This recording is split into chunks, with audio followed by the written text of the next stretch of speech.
crawlers. We would be honored if you would join us.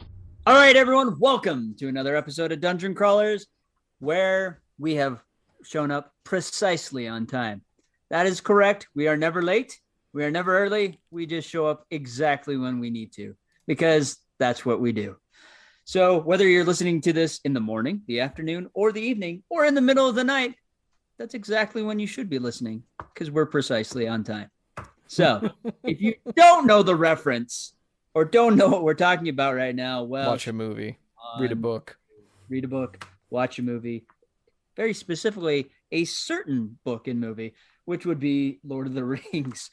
So this evening, we'll be talking about Amazon's new show, The Rings of Power, set in a time frame that really hasn't been written about. I mean, there's notes. Tolkien, of course, has notes about this time frame, but there's nothing that's been officially written down. There's nothing in the Silmarillion, and There and Back Again, the Lord of the Rings, or the Hobbit series that focuses on this time period, which I think is a fantastic idea for the Tolkien estate to do, because now you don't run into that problem of, well, in such and such on such and such page, it speaks about this. Well, we don't need to run into that.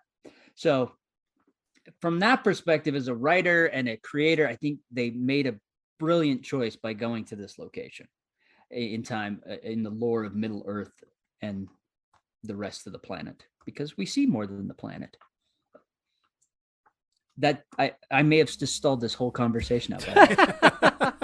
No, I felt very much the same way that you stalled the conversation. No, I felt very much the same way, just teasing, that,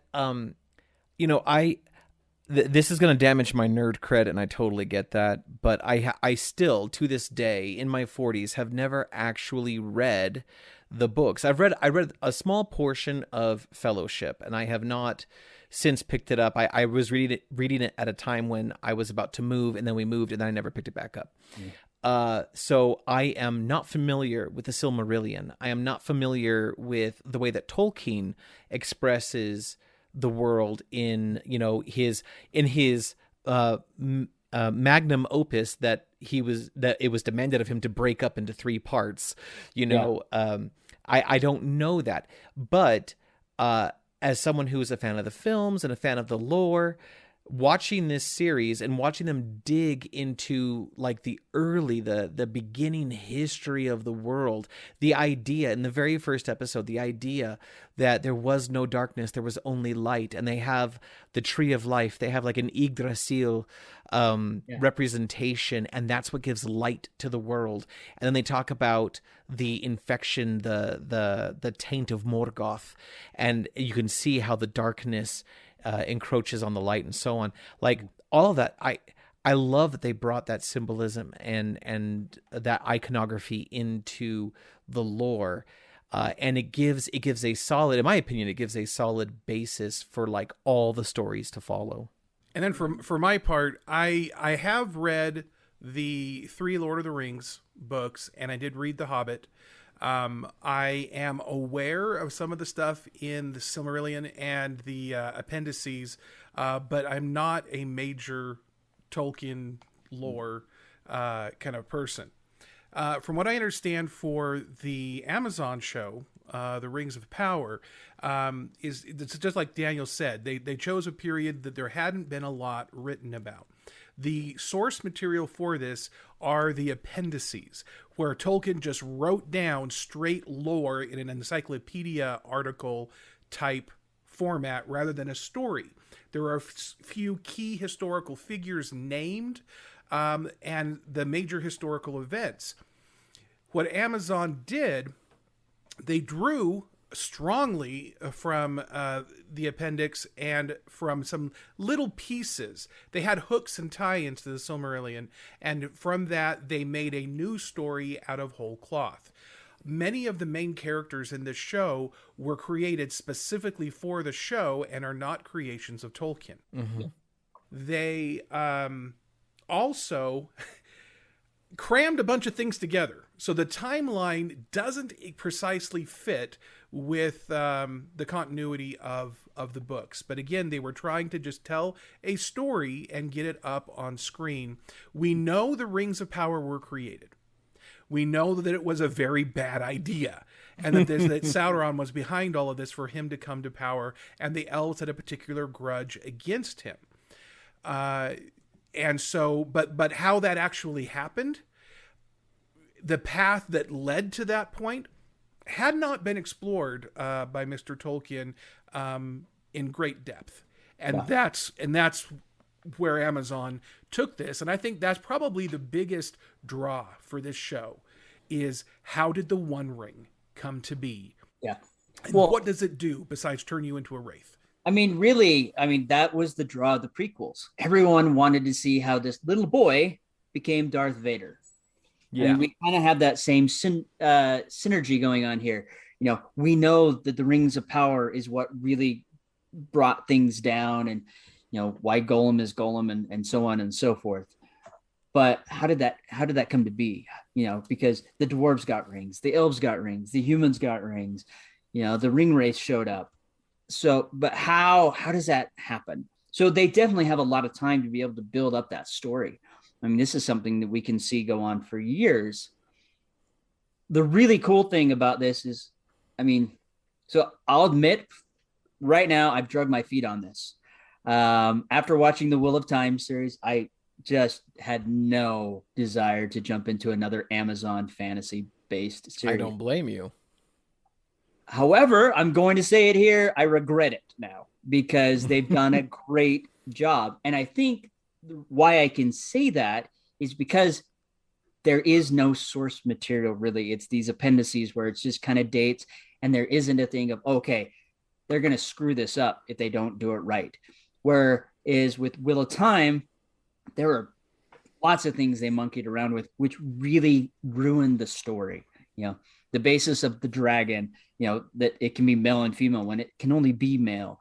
The weird relationship with Moiraine and Swan. Yeah. And from what I can tell, there's none of that forced agendas into this film, this series. It's staying true to what it is. I know some people are kind of upset that some of the elves have different colored skin, but I don't care. I really don't care. I just think that's a pigmentation issue. Who cares? And it totally makes sense that they would. My friend who's he is a big Tolkien fan. He's like, nowhere in the books does it actually describe elves as being white or Caucasian in appearance, right? Like, nowhere in the books does it prevent them from having different levels of melanin. And I totally agree with that. Yeah. We've talked on the show before about sort of the dangers of what we sometimes refer to as stamp collecting, or what the more sort of like technical parlance might call virtue signaling. But the truth is, they did that thing where they incorporated people of different ethnicities in our real world as actors for characters in this fictional world. Yeah. And they did so brilliantly, organically, and believably. Yeah, no, I agree. So let's dive into the story here. We've all talked about the story quite a bit in this. Let's see what they made of the little hints and the material that they had. So we'll go through this just real quickly, maybe 5 minutes on each of these. But the main storylines of the episode, the elves have a problem. Yeah. And this is where Elrond shows up. Elrond ends up working with the great elven artisan Celebrimbor on assignment from King Gil-galad to... They were supposed to be working. The assignment was started out being one thing, but turned into something else as Gil-galad revealed the true purpose. The elven race is dying. They're losing the light, and this has to do with stuff from the Silmarils. Mm-hmm. But they're supposed to work on finding a way to restore the light to the elves, or else their race is ended. So that's the big challenge that Elrond and is facing. That's the main focus of his line, his story arc. Quick, if we haven't already said this, folks, spoilers. There's going to be. Oh yes, yeah. Spoilers. This whole episode is going there. There is nothing that will be unspoiled. There will be a tag on the graphic, but just in case you don't see the graphic. Yeah. Spoilers. So back to Elrond, and he's a friend with Durin, and apparently all the dwarves in the royal line are named Durin. So Durin and his father Durin and his brother, the other Durin. How's that feel, Krebs? That feels familiar. Yeah. All right, so let's talk about his story. So you've got Elrond working within elven politics and trying to be keep his, oaths of fealty to his king. And then he also has this great friendship with Durin, and the dwarves are a little ticked off at the elves. And yeah, we'll talk about Durin's story next, but just Elrond and his relationship with Durin and Celebrimbor and the king. What do you guys think of that story? Quick takes. So this is my honest opinion. I feel like the elves have the weakest storyline, in my opinion. And I don't know if this is done intentionally as a collector of writers, or if it's because they don't know how to handle elves as a whole. I do appreciate and I like the fact that there is this animosity between the races. I mean, that's very present in the lore as well as the stories. We see that in a lot of other, fantasy-based stuff where, elves have this haughtiness, Mm-hmm. and dwarves, they're so hot. Yeah, and humans, H-A-G-H-T. There's just this ambivalence. So I think they do a really good job there. Well, where. And I do appreciate that there is that relationship between Elrond and Galadriel. We see that very early on, but we also see that in the later films, especially in the Hobbit movies where Galadriel's at the same place. So I like how they preface that. So that there's that relationship there, there's that bond, and it makes sense why she's there later on. The interesting thing for me, though, is this unique relationship he has with the dwarves, with the Prince Durin.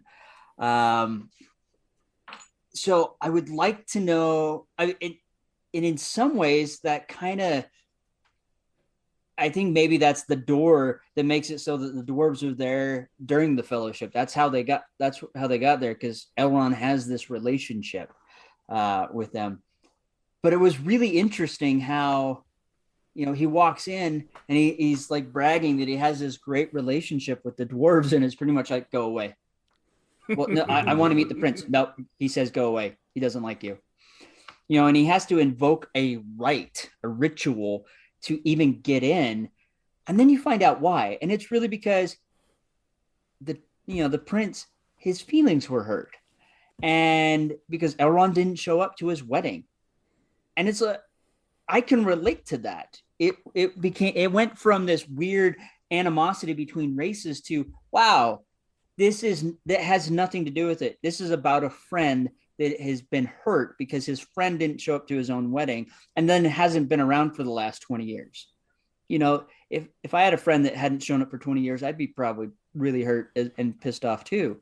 So I really liked how they brought that down instead of this weird animosity between elves and dwarves. Yeah. What about you, Krebs? What did you think of that story? So I really appreciated the representation of the elves. Now the elves are interesting because they have such long lives that their perspective on urgency is unique, right? Like most of the time, almost as bad as an Ent. I know, almost more like Ogier. They have this sense. In fact, actually, I don't think they even know what urgency is until, one, they're facing Morgoth, and two, they're facing the diminishing of light, right? Yeah. These are the things that make things urgent because it like nullifies their ability to exist. And in that way, I think they get a taste of what it's like to be human or dwarf. I do also love the relationship between Elrond and Durin. I love that it's like true friendship. The way that they represent the dwarves, there is passion, there is explosive emotion, not necessarily irrationality, just a magnification of emotional consequence, right? Yeah. And then with humans are that middle ground between elves and dwarves, but they kind of combine that rashness that you might perceive in dwarves. They combine that with sort of the nobility, for lack of a better term, of the elves. Dwarves are noble also. They're just, I guess maybe noble's not even the right word, but it manifests in a different way. It does manifest in a different way. There's honor and there's integrity, right? Yeah. But there's regalness. There's regalness and nobility in the elves, and the humans are kind of the middle ground.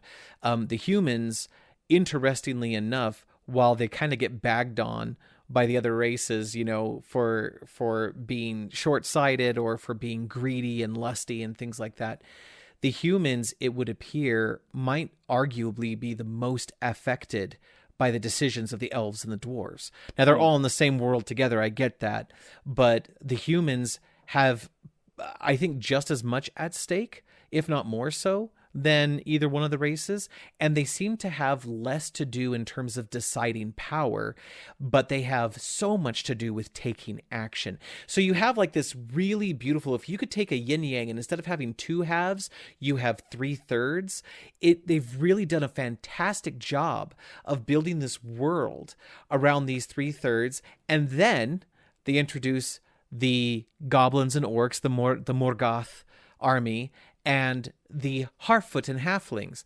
who try, both of whom are not like the Harfoot tried to like abstain from the world. You're getting ahead of me, Josh. I know.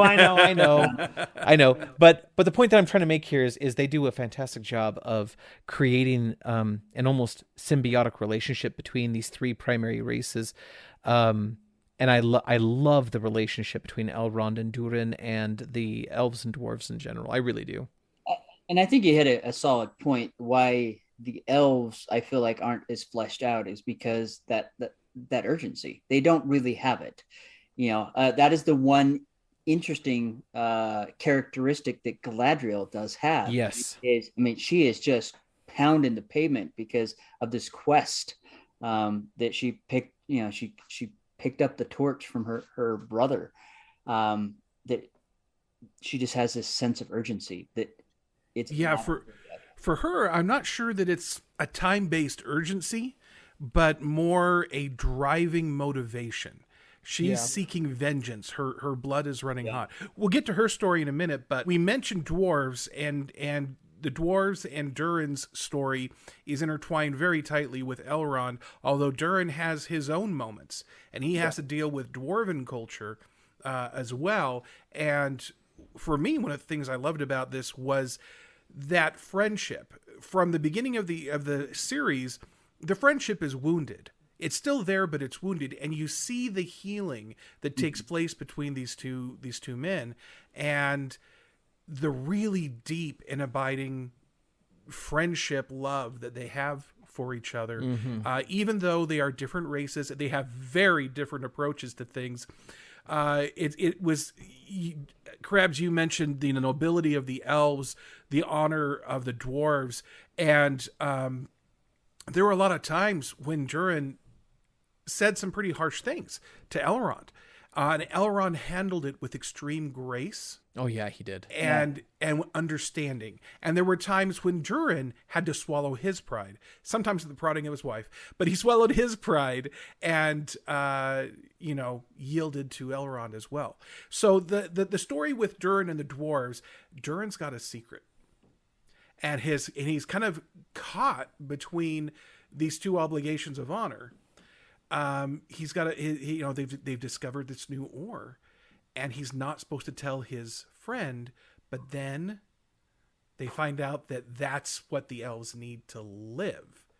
So give us your 1 minute impression of that series. Daniel, do you have a comment, or do you want to? Yeah, I was going to jump into the comment real quickly.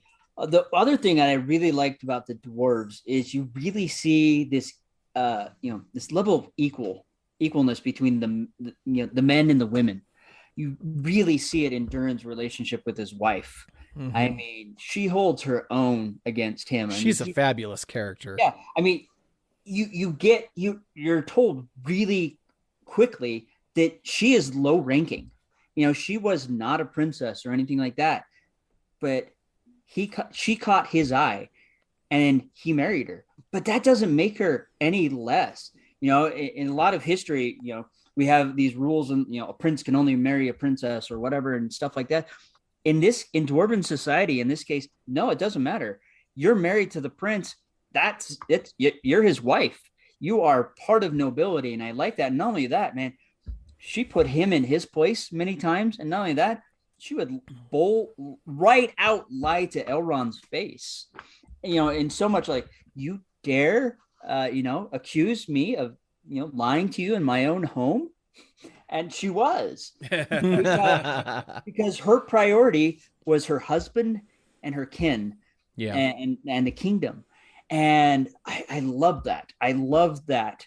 That despite those things, she held true to those things. And even after that, you see a conversation with her speaking with her husband. And he's like, man, you are a wily one. Yeah, I think one of the things that I love about that portrayal of the character is that so often in media we see portrayal of like, you can go from the classic 1950s Daddy Knows Best all the way up to now, and you will find there are common depictions of women secretly steering the ship, under the masthead of their husband, or like their husband will make one decision, then they'll go behind their husband's back, and then they will make a different decision, and it saves the day, and then the husband takes the credit, or maybe, they have an argument, whatever. But the point is that the common depiction is that the wife trusts the husband until she doesn't, and then she'll just do whatever she thinks is best. Yeah. And she seems to be an infallible source of wisdom. In this one, there isn't that. This depiction is she really is his ride or die, and she will absolutely do everything necessary to preserve his integrity and his character, and to support him in what he thinks is best because she believes in him. She trusts him. So yeah, I love that they depicted it that way, and not just like, oh, he's some silly, completely flawed male. Let the perfect female in her wisdom fix it all. Well, and that's the thing I hate about a lot of these newer sitcoms. The dad is a bumbling idiot. Always. Commercials, sitcoms. Yeah, I just hate how that is, because you don't need, in this case, you did not need to reduce Durin to a bumbling idiot, and she's the one that's pulling all the strings. They are equals. Yeah, they are both equals. He is just as brave, intelligent, and forthright. We see that when he goes into the collapse to rescue the other dwarves, and he works hard to save them, while at the same time she is at home praying and worrying for his safety and the safety of the other dwarves. It's not just him, and they are definite equals, and I love that, because that's how it should be. Yes. Wonderful. So let's get to back to the elves again. One of the main elven characters from the movies, Galadriel. Yes. But Galadriel is very different in this show than she was in the movies. And so I've got some thoughts on that, but I want to hear what you guys think first. So Galadriel's story is one of vengeance. She is seeking Sauron. Feels like she's having to bear the quest that her brother had to fulfill his mission because he was slain in battle. She carries his knife with her as she goes, and that knife plays quite a role throughout the series. Yeah. And so she's looking for Sauron so that Morgoth and his army can never come back. Yeah. Krebs, what's your 1 minute take on that story arc? What I love about Galadriel is that she shows that elves actually have dimension, that they're not just high and mighty, regal creatures who have no real true empathy for other races, but also that they have no true passion other than just, preserving the light so they can carry on into infinity. Galadriel shows us, I think in the same way that Spock shows us that Vulcans can have feelings, and Romulans show us what Vulcans would be like if they had unfettered feelings, right? I think Galadriel shows us that elves are capable of great passion, of great anger, of vengeance, and of error. Elrond shows us graciousness and sincerity. Galadriel shows us fury and passion, both for the good and possibly for the bad. Right. What about you, Daniel? No, I like that. The really great thing about her character is we are going to get a solid character. We're going to see an elf that we've never really seen. I mean, most books depict elves as these all seeing, all knowing type beings because they've had that long lifespan. We see her as a child. She lived in the land of undying, and where the light was always present, and she left with her family, and she had to go to Middle Earth and pick up the sword her brother carried, and because he died, and she has that vengeance, she has that rage. But this gives us an opportunity because we've seen where she's at and where she's where she is at later on in the books. I think what we're going to see is a really well developed character. She's going to have those pitfalls. I mean, we've already seen some now. She's going to have a lot of errors and mistakes. So when we see that all-knowing and wise version of Galadriel that is calm, that is, whispering to Gandalf to have him maneuver places, it's because she has that wisdom, because she's made those mistakes. She's made those errors. She's had to go through those trials herself. And she doesn't do it from a place of, I'm better than you. It's from a place of, I've been there. I've gone through that. Let's try something different, or let's go a different way because we want what's best for Middle Earth.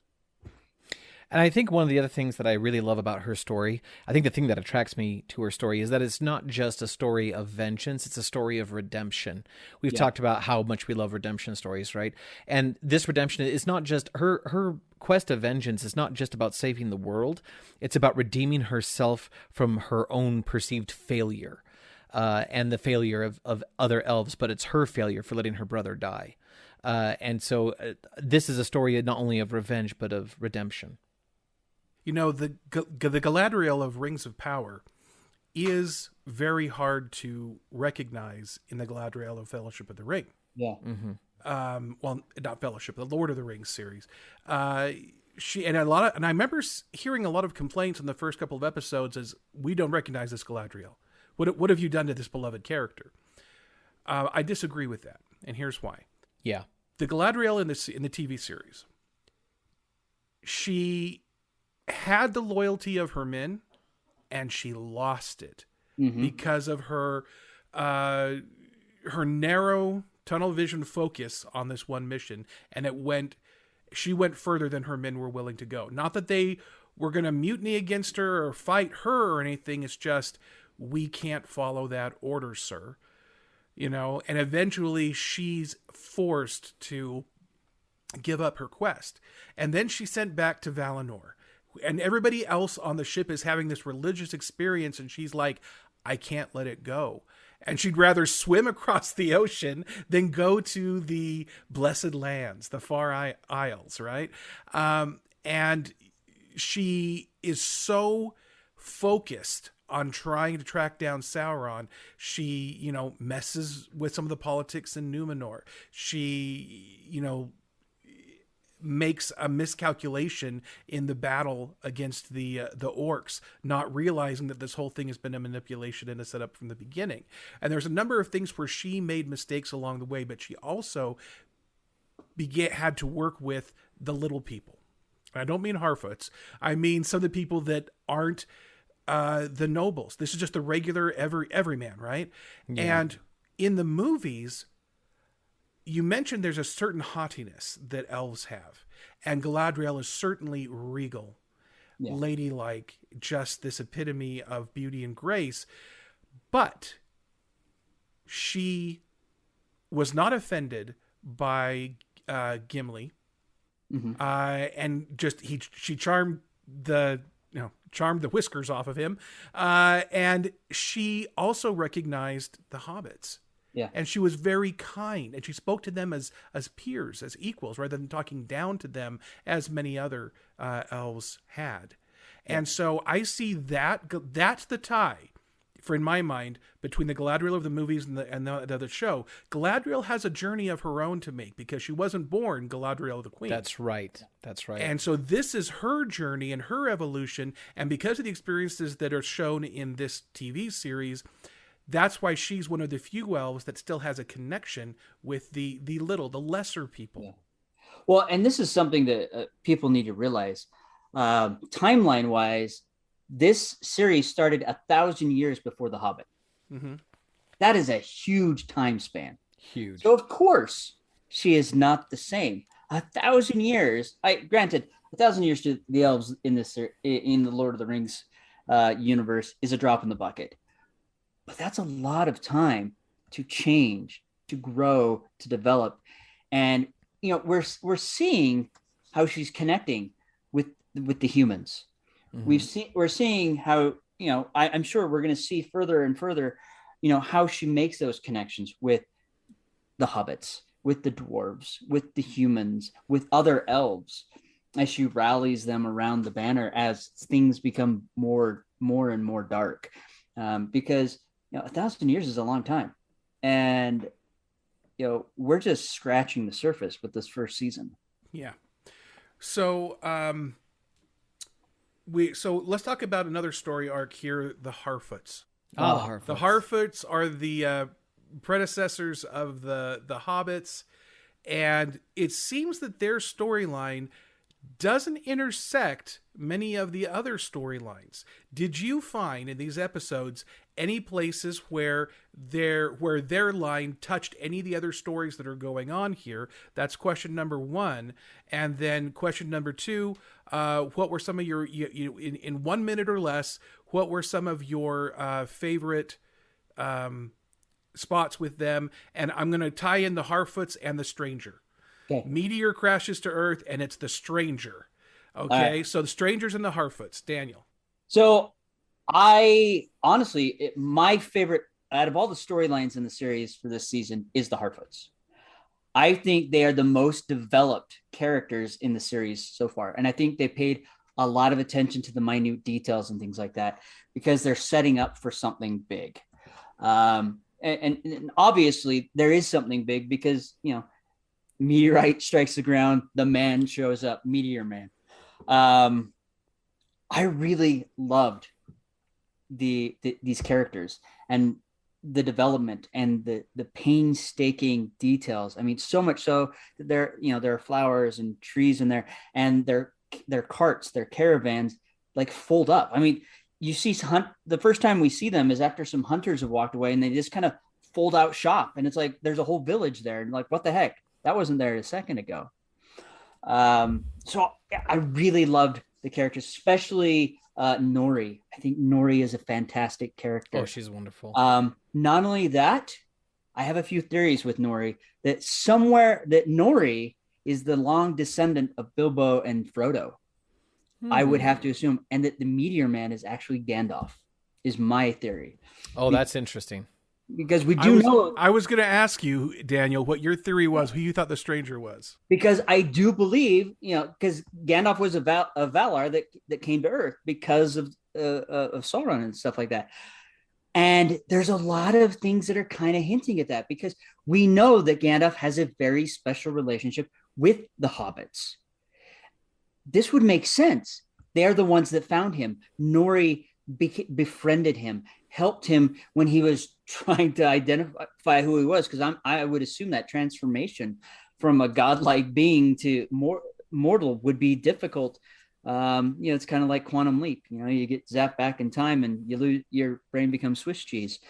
And not only that, he's constantly wearing a grayish colored robe, blanket. So it makes me, and some of the looks, the way his hands are kind of covered up, especially when he's holding the firefly, looks very similar to Gandalf. It would also tie in when in the Hobbits, where you see Gandalf speaking to the was it a firebug or a moth?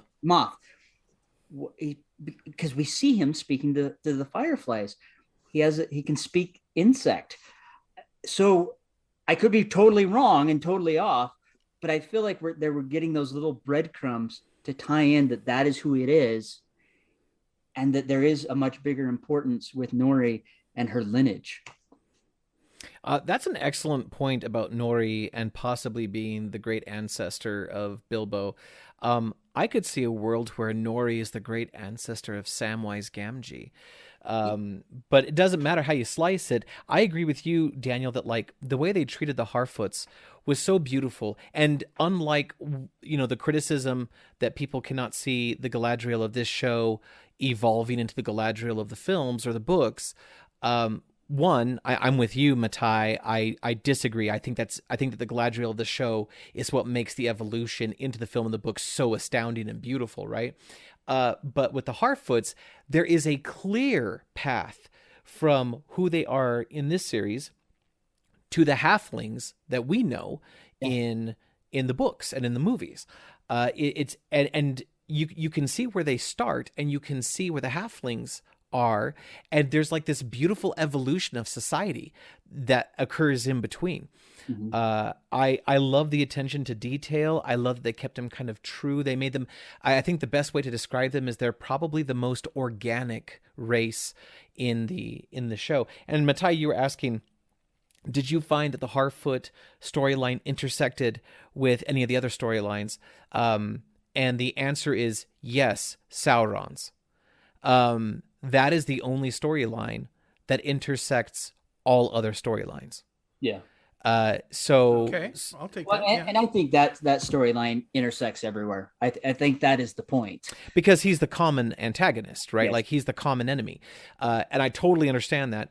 But I was just thinking in my head, I was visualizing if every one of the quote unquote good guy storylines was a vertical line or somewhat vertical, and some of them start to like lean toward each other or even intersect.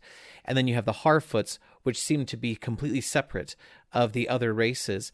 You can take the Sauron storyline and you draw it horizontally, and it runs across all the other storylines because it has to. I can see that. I disagree a little bit concerning the Harfoots. I think that may be an area where the Amazon writers made a mistake. Oh, interesting. I love the characterization of the people for the most part, but there was one fatal flaw. Okay. They talk about nobody walks alone, and then they have a ceremony about all the people they left behind. Okay, and they've even, one of the ways that you get punished in that society is they take the wheels off your caravan so that you get left behind. Mm-hmm. And so I see that was not a Tolkien thing. That was one of the things that were made up by the Amazon writers, and I think that they really didn't handle that very well. It was such a conflict within a contradiction within their own culture that really made it hard for me to like the Harfoots as much as I really wanted to, with the exception of Nori, because she didn't buy into that crap. And she was, yes, I love these people. The stranger was very interesting, and that was somebody that I wanted more clues. I wanted more stuff to figure this, who this person was. And it's not revealed until the final episode, who the stranger really is. And yeah, I'm not sure how much I want to say about that with Daniel not having seen the last episode yet. Yeah, so folks, I have not seen the final episode. That's why I can still have my theory. And maybe it's right, maybe it's wrong. I don't know. No, I like the contradiction. I know that sits wrong with you, but as a writer, society has their own rules and their laws. And yes, they're saying no one gets left behind, but you still have to have consequences for things that are bad. Like you brought a hunter into our midst. Part of that consequence is you're at the back of the caravan, and if you can't keep up, sorry.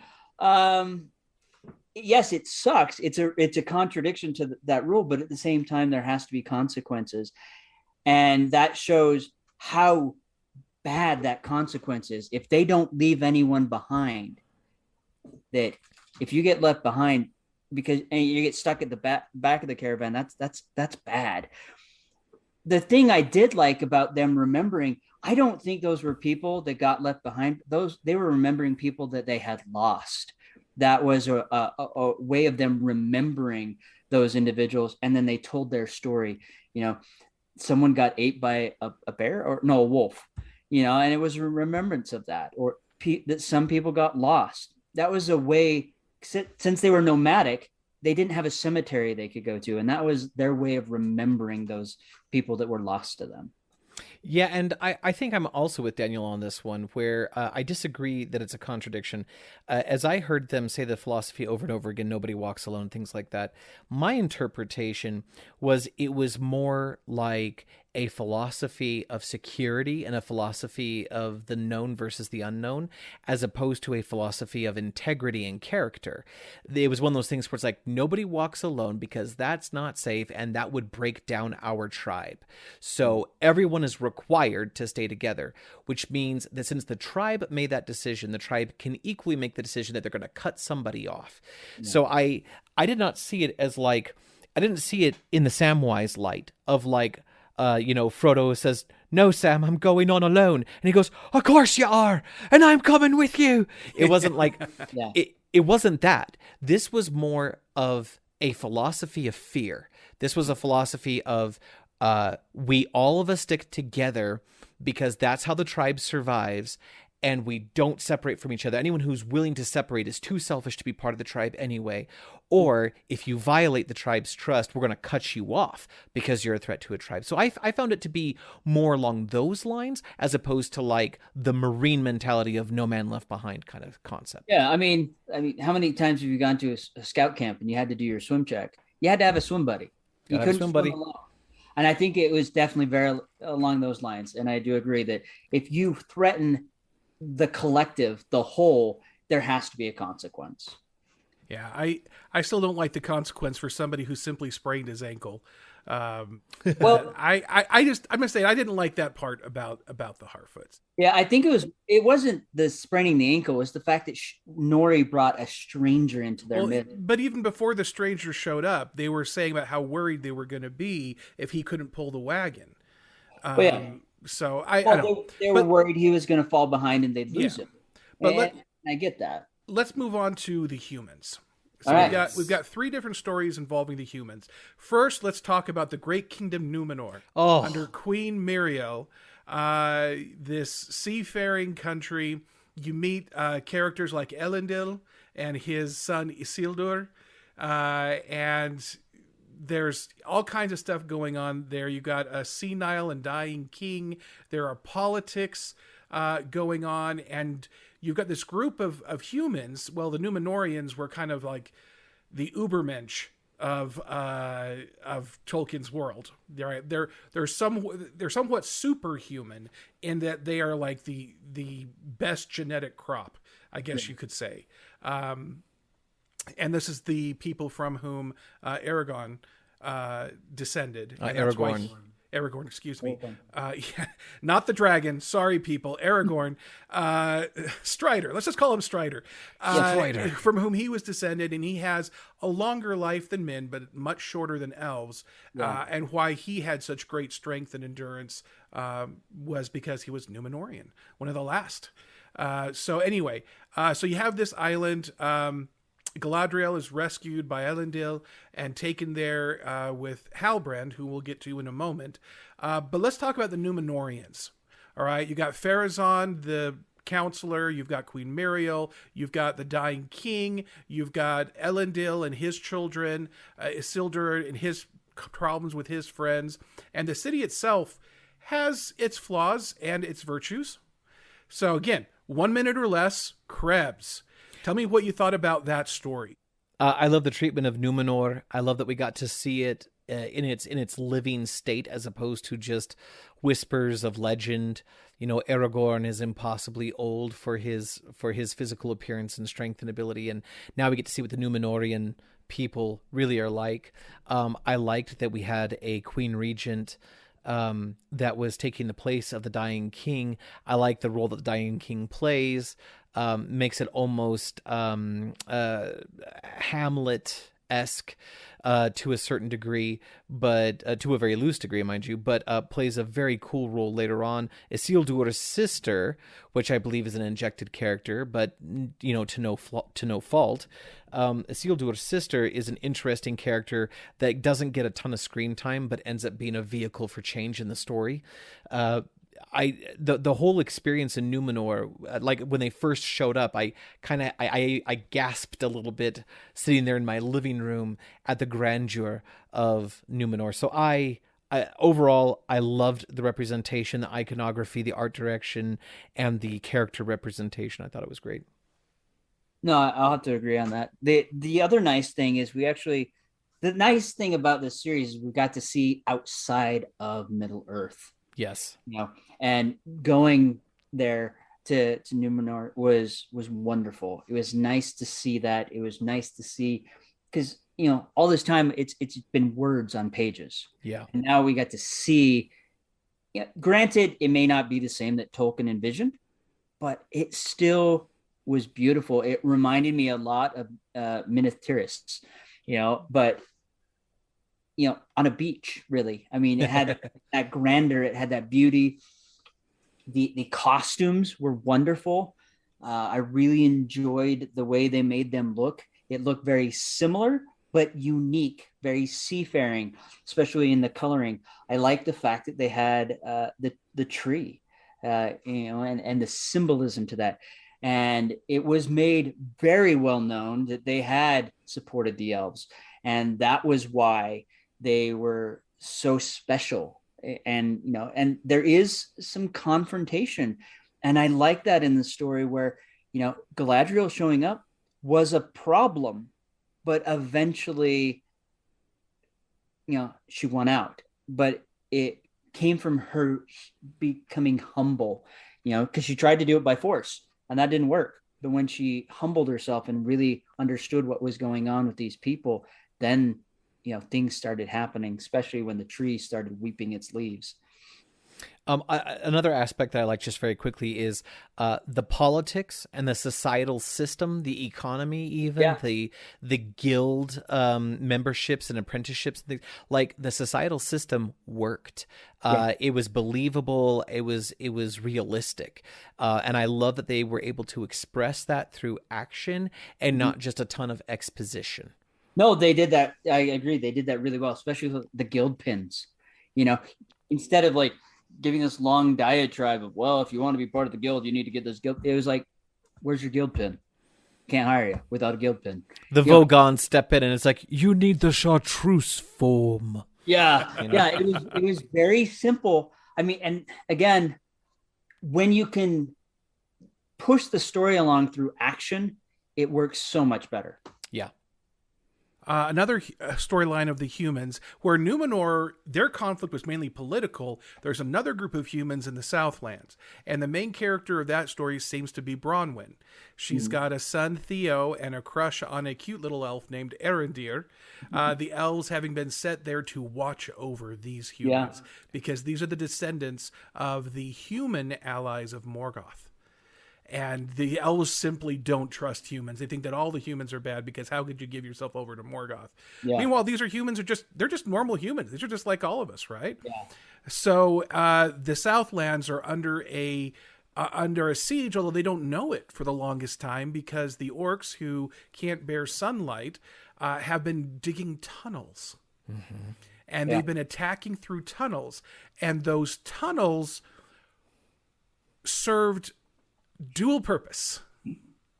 There was more than one reason for these tunnels, but there's this whole story arc there, and again, some interaction between a group of elves and these humans, and definitely it said some things about racism there. What do you think, Krebs?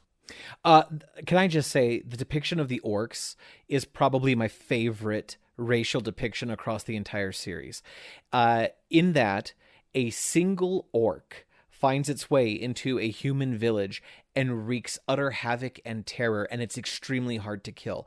And I love that. Too often in movies, we take something that is supposed to be a killing machine, and thanks to the virtue of plot armor, the one mission it has, it cannot possibly fulfill. But all of the like NPCs and the side characters that we care nothing about, absolute cannon fodder. But these supposed killing machines cannot do their job. This show does not suffer from that in the same way. Yes, there is plot armor. I get that. But the way they depicted the orcs made them genuinely terrifying, a genuine threat. A single orc is a genuine threat. And then when you have an army of them, it just increases that sense of jeopardy. How are the humans going to fight that off if they have such a hard time killing just one? It's absolutely, I think, my favorite depiction of orcs in any media so far to date. No, I agree. I mean, especially when that one jumps up with Bronwyn and her son, and I mean, they're stabbing it and hacking at it, and finally it takes them to wrap a rope and hang it, and then she chops its head off, and then my favorite part of that, she walks in and slams it down and says, "Okay, now who's leaving?" But that is the one thing that I will say that this series does very well, that both men and women are equally powerful. Yes. She's not the helpless maiden. Yeah. She takes out an orc, probably the first orc they've seen in years, if not over a decade or more. I can't remember the time frame. And then she's standing on top. I'm not the king that you expected to have, but who will stand near me because they're coming for us. I really like that. Yes, she is. There are other people working against her, but she's still staying strong to that conviction. The Queen Regent is a very strong, powerful character. So is Galadriel. We don't need to weaken the male characters or the female characters to get solid, wonderful, well-written and well-developed characters. So I want to jump on that just really fast because I agree with you. Men and women are equal in this show in a non-artificial way. Yeah. The men and women are equally strong and they are equally flawed. Yeah. And I love that in this show. It's the equality that's expressed in this show is not artificially won, and I love that. That's so rare these days. Earned, absolutely. One of the things I noticed in this is that of all the races there, the humans were the most fractured. Mm-hmm.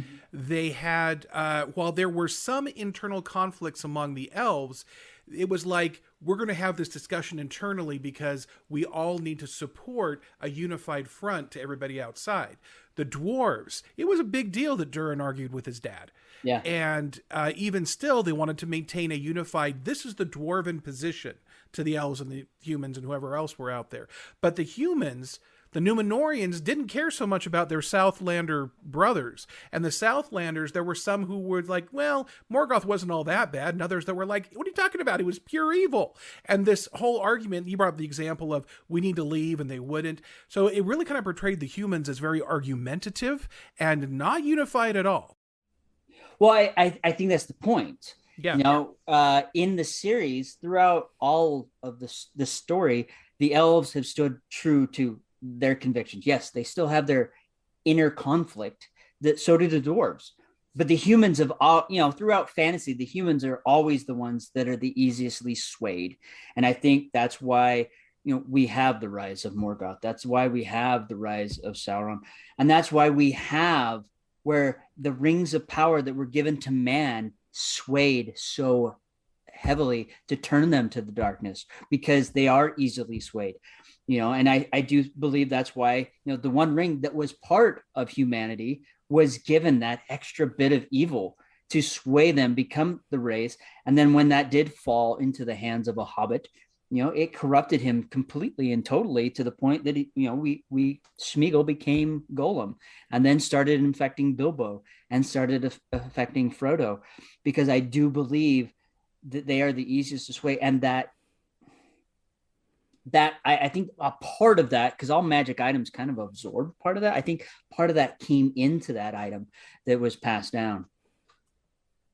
All right, then we've just mentioned him in passing, but the last human storyline deals with this Halbrand character, who carries this talisman of the lost king of the Southlands, and he's very reluctant to embrace that identity. And he travels with Galadriel, although he's always got something else going on, and he's even more reluctant to do what everybody knows he should be doing, which is helping Galadriel and go back and reclaim the Southlands as their lost king and save everybody, right? And it takes an awful lot of effort to convince him to do that. And he seems to also have an uncommon fascination with smithies. So what did you guys, very, very quick, because we're running short on time here, Krebs, what's your take on Halbrand? I loved the Halbrand character. I love that they took all the formula that made Aragorn, and they gave us a human that we could rally around in that way. I think Halbrand is the Aragorn of the series. And his story is very similar. A king without a kingdom, sort of lost and adrift in his own life, both literally and figuratively. But he has certain talents and he has certain services, and his politics, his ability to sway through political discourse is incredible. Like, his character has so much depth and so much multifacetedness. So I actually really liked the Halbrand character. I mean, we're definitely playing on a trope here with this character. We sure are. Yeah. He's the reluctant hero. He definitely doesn't want to be involved. And, when we're also repeating a pattern, like you said with Aragorn, it's very similar. Very similar. The only real difference is not. I mean, his ancestors followed Morgoth. He's a disgraced king, really, with no kingdom. On the flip side with Aragorn, his great ancestor was Isildur. That, yeah, we don't need to go much more into that. So it is the same pattern, but it works. It does. It works for this series because we're expecting that. And not only does it work because we're expecting that, but because it's well written. Yeah. We have a character that we already want to see succeed. We want to see him achieve that status. We want him to be the valiant hero, despite the fact that he is not willing to jump into it. But he has those traits, despite his ancestry, despite the faults of that ancestry. He is a good guy, and he's a great king, and he has the ability to be an even greater king if he would step into that role. And we want to see that happen. Absolutely. So the series set out almost from the very first episode with the shadow of Sauron. And so the question running through every episode is, who is Sauron, or who's going to be revealed to be Sauron? Mm-hmm. So of all the characters we've talked about tonight, who were the people that the stories tried to identify as, who were the candidates to become Sauron? That's what I'm asking. As based on the way that the stories went, who were the possibilities? Mm-hmm. All right. Who do you think? Daniel, you go first, then I'll tell you who I was thinking. I don't think any of the characters we've seen in the series are candidates to be him. I completely believe, because we know he's a powerful sorcerer. I believe he's trapped in the hilt, and that's why they're searching for the hilt, and they need that because it's his phylactery in a way. He knew he was being defeated, so he magically pulled himself into that. He made a Horcrux? Yeah, phylactery, whatever you want to call it. But that's really where I believe that Sauron is. I think his physical form was destroyed. And so he pulled himself into there. He may possess someone else. So we may get one of these characters that he ends up possessing, but I don't believe that they are him. And that we will see that later on. And again, because we've already seen him exist outside of his body. So we know this is an ability that he has. Yeah. What about you, Krebs? For me, the candidates, when the stranger landed, like the very first time we see him, I was leaning toward Gandalf, but I was honestly 50-50 Gandalf Sauron. As the show progressed, I think actually as of episode 2, I was pretty hardcore that the stranger was Gandalf. But there was a point in the series past that where I started to question if maybe he was Sauron. Because either way they played it, I thought it was brilliant that the stranger could be either one.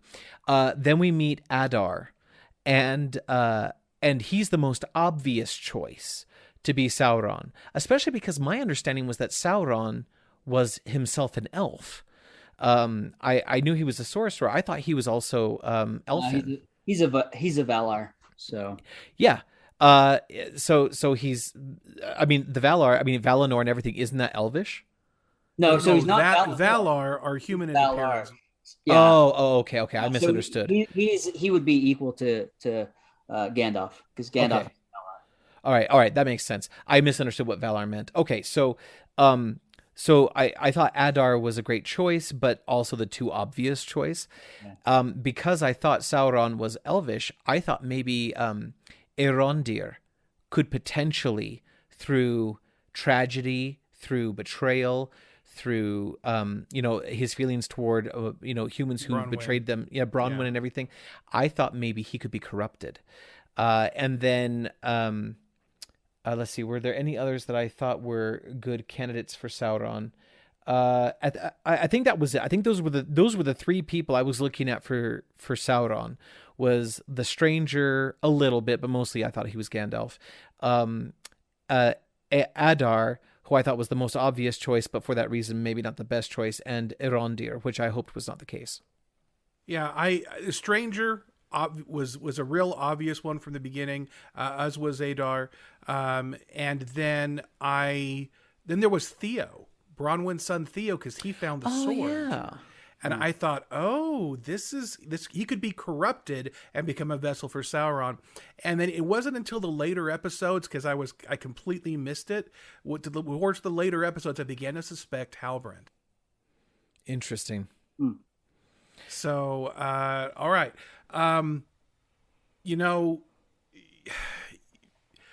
Being a parent, you have sometimes you catch your kids doing some stuff. Well, the other day, I came home to find that my kids had been on eBay all day. Oh, no. Can you believe that? Oh, man, if they're still there tomorrow, I'm probably going to lower the price. Oh. But was the reserve met? Wow. I thought I was going somewhere, and it just totally went nowhere. You fool. I mean, it's almost like he set up a great story, one that you could believe, only to subvert your expectations. I know. Well, and I also caught my son chewing on an extension cord. Oh, really? Yeah. So I had to ground him. Oh. He's conducting himself better currently.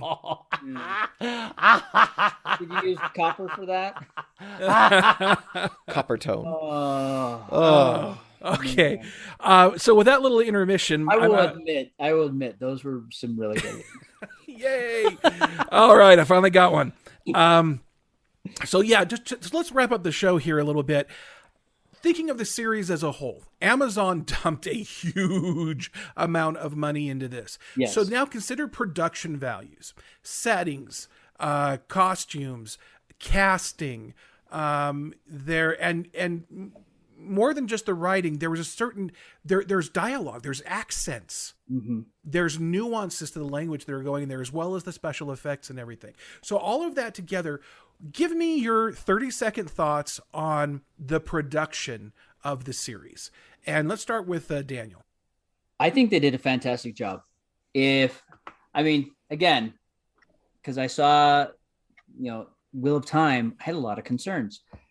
This actually feels like, if I were to crack open a book that Tolkien wrote and it magically projected itself out so that I could watch it, I really feel this is as close as we could probably get without Tolkien actually doing it, really.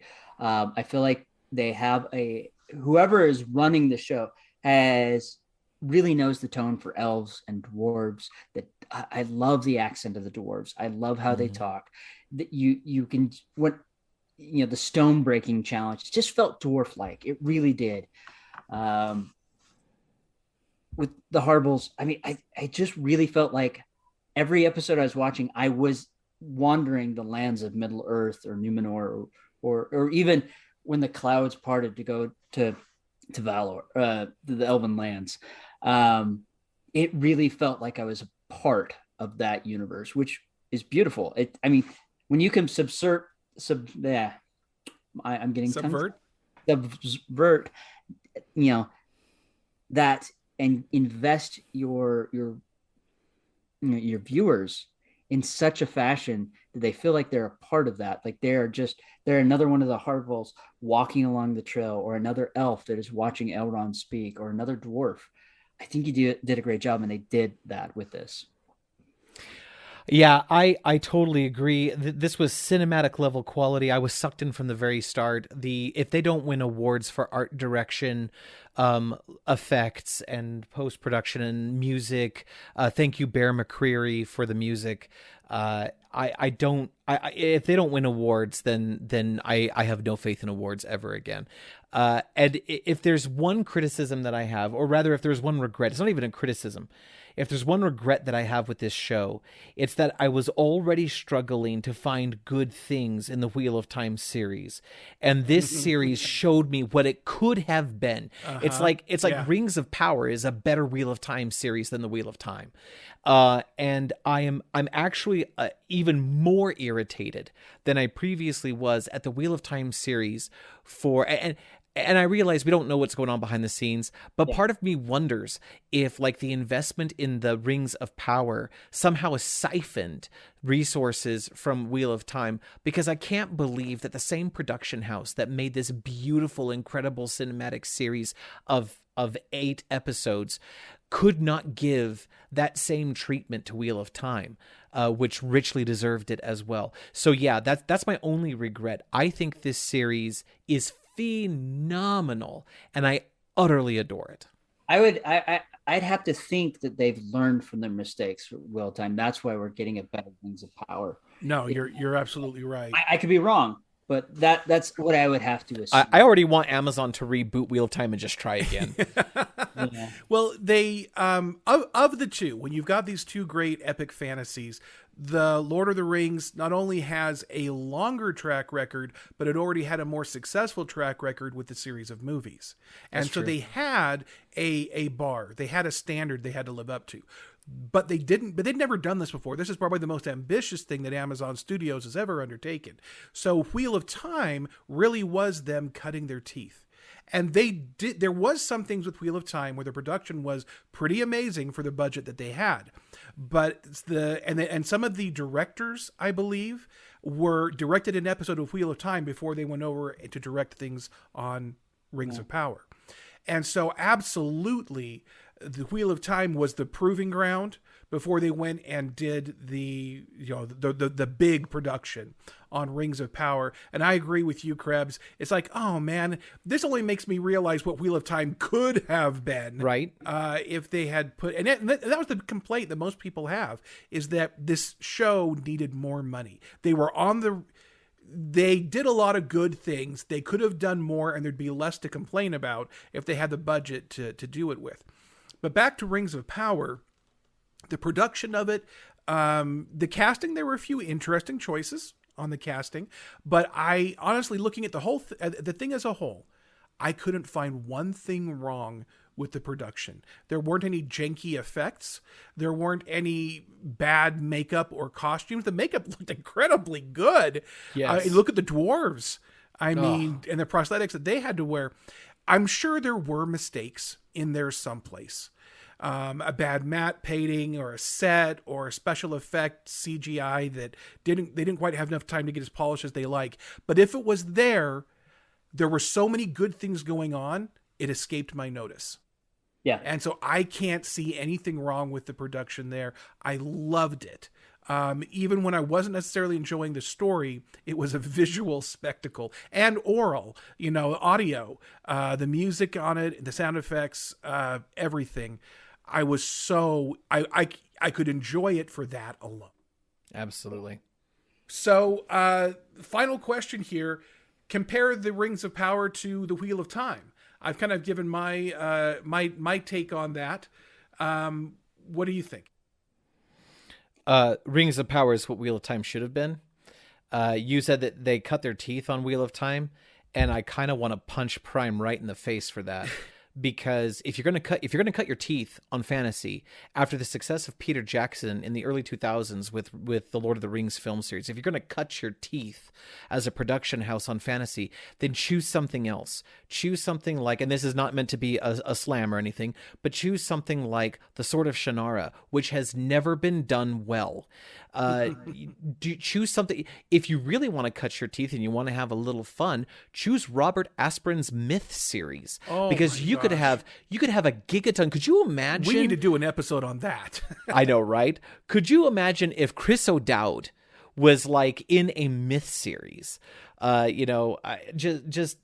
are so many options here. If you're going to cut your teeth on something, cut your teeth on something of less consequence than something like the Wheel of Time. Could you imagine if they cut their teeth on Tolkien first and then did Wheel of Time? That would be the riots reason. In the street. That would be the reason we would fall into a war with the Shadow, right? Like it's terrible. But Rings of Power absolutely sets a standard that now Prime has to live up to going forward, both for this series and for any other epic fantasy that they do. I'm kind of hoping, because Wheel of Time was successful enough to get 2 more seasons greenlit, and Rings of Power has gotten so much acclaim. I'm hoping the success on Rings of Power will bring up the quality in the next couple of seasons. I hope so. I hope so. I'm certain it will. It will bring up the quality because, they've seen what can be done when you put a little bit more money, put a little bit more time, get good writing in. It's no different than a first-time writer, really. You put out the material, you realize the mistakes you made, you move forward. Wheel of Time definitely was a disappointment. There were several things that they did that were just not great. The magic looked fairly hokey. I don't know. I like the weaves. They should have done multicolored threads, but yeah, that's another topic. Well, it could have been done better. It just looked kind of hokey. It didn't look natural. It didn't look like something I would have expected. And there were some interesting choices that they made with storylines. Overall, with Rings of Power, I feel like it was very strong in their storylines. It wasn't hokey. They didn't try to, it was really, in my opinion, written for the fans. It was written for the people that love this material. It wasn't, hey, let's see how artistic we can make this. And a lot of these IPs out there, it's kind of like, well, we're going to do this our way instead of, our fans are who provide us with our income, that continue to give us the numbers. Let's focus on making it for them. And I think they did that this time. They focused on the people that were going to watch this.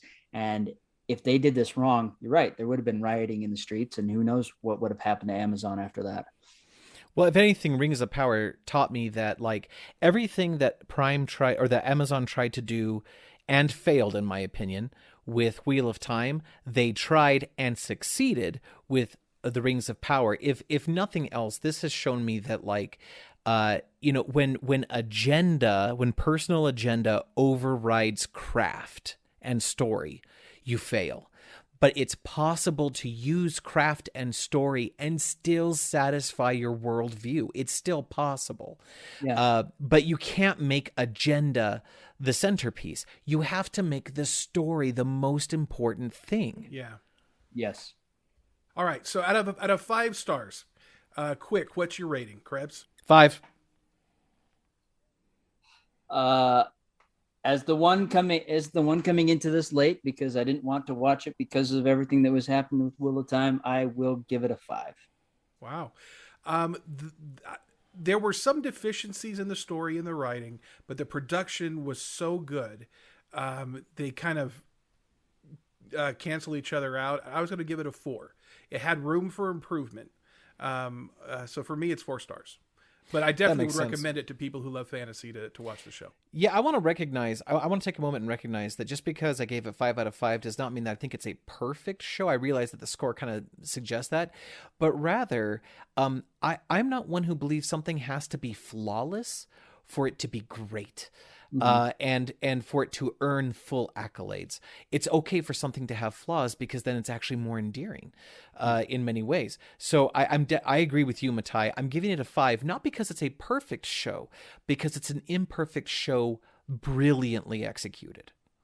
Yeah. Well, I mean, look at all the movies in the past, that have won awards for, greatest picture, for that year or whatever. They still have flaws in them. There's still mistakes, whether that's, a wrong soundbite or someone, I mean, come on. Lord of the Rings won awards like crazy. And there's a scene where you see Gandalf with a watch on his wrist that shouldn't exist. There are small flaws and things that still make it through, but that doesn't take away that it wasn't a fantastic film. It's no different than a book. There are mistakes and flaws even in books, but it doesn't take away the fact that it's a fantastic, wonderful book. So, with that said, folks, hopefully you've enjoyed our conversation on this topic with Rings of Power. As you can tell, we've all enjoyed this series. We are very excited with the direction it's going. We hope that not only is the next season just as fantastic and amazing, but we hope that elevates maybe even the Wheel of Time series for the next season or two, that will help improve that because they've seen what formula works. But what is your thoughts? What's your opinion on it? Did you like it? Did you not like it? As a non, Tolkien or Lord of the Rings fan, did you enjoy it? As a Tolkien or Lord of the Rings fan, did you find it fascinating or amazing? Or maybe you didn't. Let us know your thoughts. However, whichever way you go, it is exciting to see this element of fantasy on the small screen. I mean, it's been really enjoyable to see that because I feel like we've gotten time to flesh out characters in a much deeper, much richer way than we could probably get in a film. So, but we're out of time. So choose the high ground and we'll catch you next time. And my friends, let your geek flag fly. So say we all. And whether you would run screaming for the hills as Morgoth's army invades, or you would stand and fight along your elven and human brethren, always remember to be epic and don't suck. Remember, the Force will be with you, always.